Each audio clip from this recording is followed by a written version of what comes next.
Back to news. కేంద్ర budget పై అయోమయం సృష్టించే ప్రయత్నం తెలంగాణలో కాంగ్రెస్ ప్రభుత్వం చేస్తోందన్నారు కేంద్ర హోంశాఖ సహాయ మంత్రి బండి సంజయ్. తెలంగాణ బడ్జెట్ పై వ్యతిరేకతను కప్పిపుచ్చుకునే ప్రయత్నం అన్నారు ఆయన.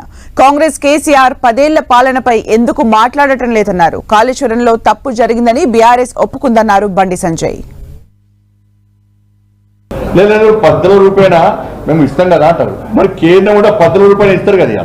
కేంద్రం కూడా 14 రూపాయల అనేక విభాగాలకు సంబంధించి కానీ, సంక్షేమానికి సంబంధించి కానీ, అభివృద్ధికి సంబంధించి కానీ ఆ విభాగాలకు సంబంధించి నిధులు కేటాయించిన కేంద్ర ప్రభుత్వం కూడా వాళ్ళ 1,90,000 కోట్ల రూపాయల పైగా కేంద్ర నిధులు సమకూరిస్తే రాష్ట్ర బడ్జెట్ కనీసము దాని గురించి ప్రస్తావన లేదు.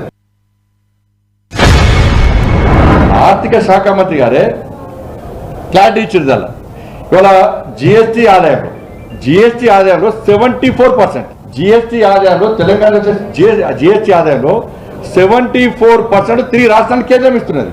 రెవెన్యూ ఫండ్ గతంలో 32% ఉండే, దాన్ని 42% నరేంద్ర మోడీ గారు ప్రభుత్వం చేసింది.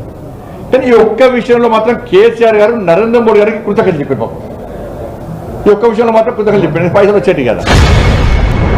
కొత్త అసెంబ్లీ స్టార్ట్ అయిన తర్వాత, ఈ కాంగ్రెస్ పార్టీ ప్రభుత్వం స్టార్ట్ అయిన తర్వాత చాలా మంది మంత్రులు అసెంబ్లీలో కేంద్ర ప్రభుత్వం సహకరిస్తే కూడా కేసీఆర్ గారు మొండి వైఖరితో సహకారం తీసుకోలేకపోయాడు.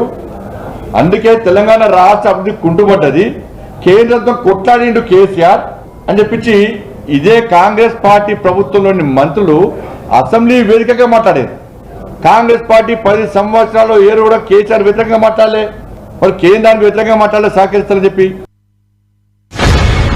రాష్ట్ర ప్రభుత్వం బడ్జెట్ ప్రవేశపెడుతున్న సందర్భంలో సిరిసిల్లలో కార్మికుడు ఆత్మహత్య చేసుకున్నాడు. 9 మంది చనిపోయారు ఇప్పటికి. ఈ మధ్య 14 మంది. మరి ఎందుకు మాట్లాడలే? సిరిసిల్ల ప్రస్తావన ఎందుకు రాలే? ఇద్దరు దోస్తులు చెప్పాలి. వాళ్ళు ఇద్దరు దోస్తులు కేంద్రానికి వ్యతిరేకంగా వాళ్ళ రాష్ట్ర అసెంబ్లీలో తీర్మానం చేయడము ఇంతకంటే మూర్ఖత్వం ఇంకోటి కాదు. నేను మళ్ళీ అడుగుతున్నా, తెలంగాణ అభివృద్ధి ముఖ్యమా, కొట్లాడుకోవడం ముఖ్యమా? తెలంగాణ రాష్ట్రపతి కూడా అప్పీల్ చేస్తున్నాను. నేను కేంద్రం సహకరించడానికి సిద్ధంగా ఉంది. ఇలా కాంగ్రెస్ పార్టీ ప్రభుత్వము కొట్టాడే ప్రయత్నం చేస్తున్నది. కేసీఆర్ పందానే ఇలా రాష్ట్ర ప్రభుత్వం పాటిస్తా ఉన్నది. ఆ పోయినంతా నాస్తికులే, దానిలో 50% దేవుని నమ్మకం నాస్తికులే పోయిన అందరూ కూడా. అందుకే ఆ టెంపుల్ యొక్క సాంప్రదాయాలను పాటించలేదు. ఆ టెంపుల్ ముందు బోర్డు ఉంటుంది, ఏది గర్భగుడులకు పూజల కోసం వెళ్ళేటువంటి భక్తులు సాంప్రదాయ దృష్టిలో ధరించి వెళ్ళాలని చెప్పి పెద్ద బోర్డు వీళ్ళ కళ్ళు దొబ్బినేవచ్చు.